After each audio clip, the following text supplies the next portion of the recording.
So then let's talk about problems. Okay. What problems do you see us having right now that you feel if you were to win the election that you would be solving?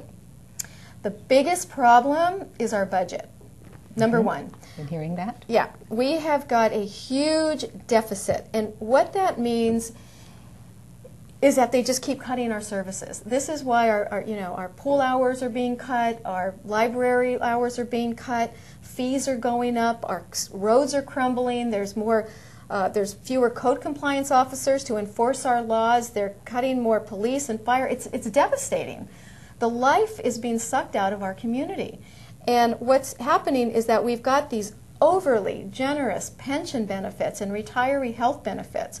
And we absolutely have to have people who will bargain with the unions, and these have to be brought down. We have no other choices other than to raise taxes. And people don't want to raise taxes on themselves right now because they know that it's a one-way street. And the money's not coming back in services. Right. It's just going to go to pay the pensions and the retiree health. And we need to make our government leaner. We need to look at competitively bidding out services and shedding some of these jobs from the from the public sector, from government, into the private sector. And we need policies that are going to put people back to work. I mean, we need policies that help small businesses, not stand in their way, not throwing all this bureaucratic red tape at everybody. But this country was founded on small business. They are the economic engine, the little engine that could, I call it. And Right. if you unleash the power of small businesses to help people go back to work, that will help us get the revenue that we need so desperately for our community. I mean, I live here too, and I'm seeing more graffiti. I'm seeing more, car and auto theft and burglaries because we're losing our police protection. So that is the biggest problem. If we can balance our budget and have enough money, it'll come. Well, I'm hearing you saying two different things here, so let me clarify. Okay. You talk about the pension, and to my understanding, pensions are money that's already rightfully earned by people who has been working for years under the government, under some government career jobs. Yeah. And then I'm hearing you talking about the small businesses as well, and I'm thinking all these issues that you're talking about that we're having, and they are very, very real. But with it being real, everything takes money in order to resolve the problems. And so am I hearing what you're suggesting is maybe taking some of that pension money, and what avenue are you going to help as far as small business employers so that revenue will be generated, especially in our economy? That sounds a little bit challenging there. It's two separate issues. One is the pension, and after a certain amount of time of working, an employee is vested. That means that they get it no matter what. The taxpayers are on the hook for that for the rest of that employee's life. But right now there's a lot of benefits that are not vested, pensions that are not vested, that people haven't worked there long enough yet. Okay. So if we can actually do two things, one is perhaps privatize those jobs through competitive bidding, and have another tier so that any new hire has a whole different benefit package. There's also a lot of things that are not vested, that the city attorney has said are not vested, that can be negotiated, like the retiree health benefits, the drop program. The retirement age is only 51 to 55. That could be increased so that they don't get the retirement benefits for a few more years.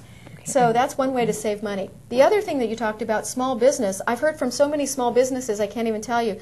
They say it just takes years and so much money to get anything done. And there are different departments that can be streamlined, a lot of bureaucracy that can be made more efficient, get out of the way of small business so that they can make more money. So it's two different things. You're trying to save money over the pensions and make more money with the businesses. Right. To get out of this mess we're in. Well, we're hoping. We're hoping. Now, what do you think it would be like? What is your vision in 4 years from now? That what our city would be like? In 4 years, I would hope that we would have a much lower employment unemployment rate. Because what I'd like to do is start to see these policies pay off so that businesses can put one more person back to work. You know, one small business hire one more person would really help a lot. I'd like to see services restored that have been cut. I'd like to see the library hours restored. I'd like to see our rec center hours and pools restored.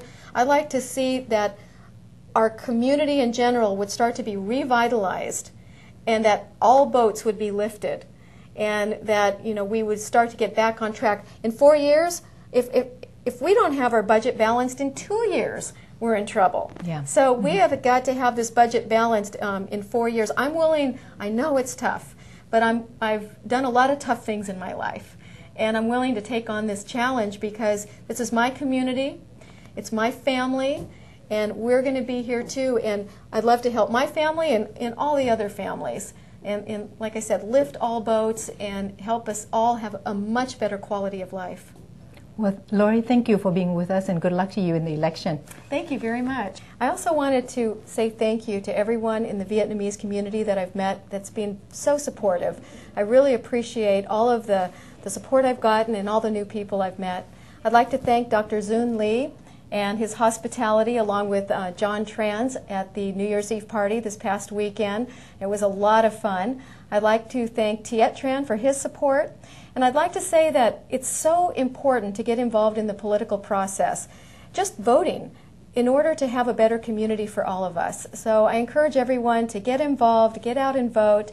And thank you, Teresa, for having me and letting me get the word out to everyone. I appreciate it. Sure, Lorie. Kính thưa quý vị, bầu cử là trách nhiệm và quyền lợi lớn lao của chúng ta trong xã hội. Anh Hưng hy vọng quý vị sẽ bỏ chút thời giờ để bỏ phiếu trong cuộc bầu cử sắp tới. Xin kính chào quý vị và hẹn quý vị gặp lại trong thời gian tới.